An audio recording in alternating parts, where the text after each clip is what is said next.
యష్ ఈ Kannada cinema actor గురించి ప్రపంచమంతా తెలిసిందే కేజీఎఫ్ సినిమా నుండే. కానీ ఆ సినిమా ఇచ్చిన గుర్తింపు అసలు నెక్స్ట్ లెవెల్. ఇక ఆ సినిమా సీక్వెల్ కూడా అద్భుతమైన హిట్ అవడంతో యష్ పేరు ఇప్పుడు ఎక్కడైనా మారుమోగిపోతుంది.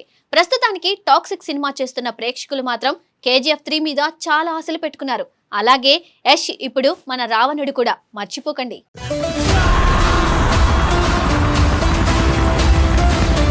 కన్నడ చిత్ర పరిశ్రమను దేశవ్యాప్తంగా మాత్రమే కాదు, ప్రపంచ స్థాయిలో గుర్తింపు తెచ్చిన సినిమా ఫ్రాంచైజీ అంటే ముందుగా గుర్తుకొచ్చేది కేజీఎఫ్. దర్శకుడు ప్రశాంత్ నీల్ తెరకెక్కించిన ఈ కథ ఒక సాధారణ గ్యాంగ్స్టర్ డ్రామా కాకుండా ఎమోషన్స్, ఎలివేషన్స్, మాస్ మూమెంట్స్ అన్నీ కలిసిన ఒక విప్లవంలా నిలిచింది.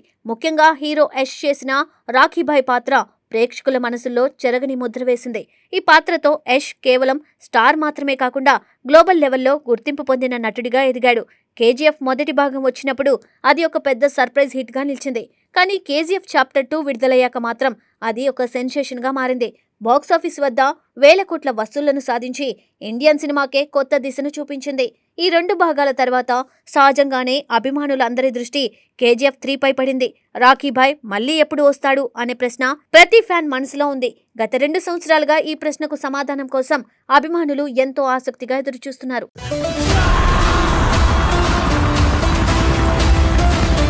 ఇలాంటి సమయంలో యష్ తాజాగా కేజీఎఫ్ 3 పై క్లారిటీ ఇవ్వడం చర్చనీయాంశంగా మారింది. అమెరికాలో జరిగిన సినిమాకాన్ 2026 వేదికగా ఆయన మాట్లాడుతూ ఈ ప్రాజెక్టు గురించి కొన్ని ముఖ్యమైన విషయాలు వెల్లడించారు. ప్రస్తుతం కేజీఎఫ్ 3 వెంటనే ప్రారంభం కాబోదని ఆయన స్పష్టం చేశారు. ఈ మాట విన్న వెంటనే కొంతమంది అభిమానులు నిరాశకు గురయ్యారు. కానీ యష్ చెప్పిన పూర్తి విషయాన్ని అర్థం చేసుకుంటే అది ఒక మంచి నిర్ణయమని అనిపిస్తుంది. ప్రస్తుతం యష్ చేతిలో చాలా పెద్ద ప్రాజెక్టులు ఉన్నాయి. ముఖ్యంగా భారతీయ పురాణాల ఆధారంగా తెరకెక్కుతున్న భారీ చిత్రం రామాయణలో ఆయన రావణుడి పాత్రలో నటిస్తున్నారు. ఈ సినిమా ఒక ఎపిక్ డ్రామాగా రూపొందుతుంది. ఈ ప్రాజెక్టు 2 భాగాలుగా రాబోతుందని సమాచారం. ఈ సినిమా కోసం యష్ చాలా సమయం కేటాయిస్తున్నారు. ఎందుకంటే ఇది సాధారణ సినిమా కాదు, ఒక పెద్ద విజన్తో రూపొందుతున్న ప్రాజెక్టు.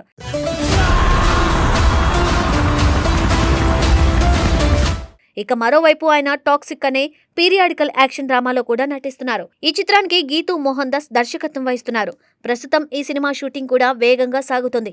ఈ 2 ప్రాజెక్టులు పూర్తయ్యే వరకు కేజీఎఫ్ 3 ప్రారంభమయ్యే అవకాశం లేదని యష్ స్పష్టంగా చెప్పారు. అయితే కేజీఎఫ్ 3 రాదా అనే సందేహం అభిమానుల్లో కలగకుండా యష్ ఒక ముఖ్యమైన క్లారిటీ కూడా ఇచ్చారు. కేజీఎఫ్ 3 ఖచ్చితంగా వస్తుందని ఆయన ధైర్యంగా చెప్పారు. కానీ కేవలం సీక్వెల్ చేయాలనే ఉద్దేశంతో తొందరపడమని స్పష్టం చేశారు. మొదటి 2 భాగాలను మించేలా ఒక పవర్ఫుల్ కథ సిద్ధమైనప్పుడే ఈ సినిమా సెట్స్ పైకి వెళ్తుందని చెప్పారు. అంటే ఈ ప్రాజెక్టు విషయంలో నాణ్యతకు ఎక్కువ ప్రాధాన్యం ఇస్తున్నారని అర్థమవుతుంది. దర్శకుడు ప్రశాంత్ నీల్తో యష్ ఎప్పటికప్పుడు టచ్లో ఉన్నారని కూడా తెలిపారు. అంటే కథపై, స్క్రిప్టుపై చర్చలు జరుగుతూనే ఉన్నాయని చెప్పాలి. ఈ కాంబినేషన్ మళ్లీ కలిసి పనిచేస్తే అది మరోసారి బాక్సాఫీస్ వద్ద సంచలనం సృష్టించడం ఖాయం. అందుకే ఈ ప్రాజెక్టును మరింత జాగ్రత్తగా ప్లాన్ చేస్తున్నారు.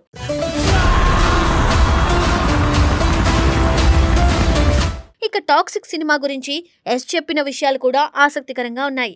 ఇది కేవలం ఒక గ్యాంగ్స్టర్ కథ మాత్రమే కాదు, లోతైన భావోద్వేగాలతో కూడిన కథ అని ఆయన చెప్పారు. గోవా విముక్తి పొందని కాలం అంటే 1961కి ముందు నేపథ్యంలో ఈ కథ సాగుతుందట.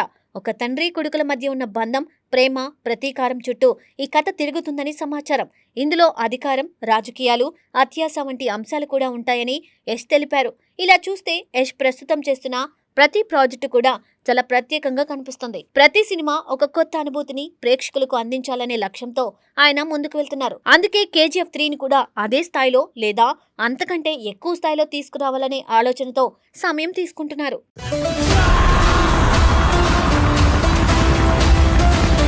మొత్తానికి రాఖీభాయ్గా యష్ను మళ్ళీ వెండి తెరపై చూడాలంటే అభిమానులు ఇంకొంతకాలం వేచి చూడాల్సిందే. కానీ ఆ వేచి ఉండడం వృధా కాదని మాత్రం చెప్పొచ్చు. ఎందుకంటే ఆయన చేస్తున్న రామాయణం, టాక్సిక్ వంటి ప్రాజెక్టులు ఇండియన్ సినిమా స్థాయిని మరో మెట్టు ఎక్కించేలా ఉంటాయని సినీ వర్గాలు భావిస్తున్నాయి.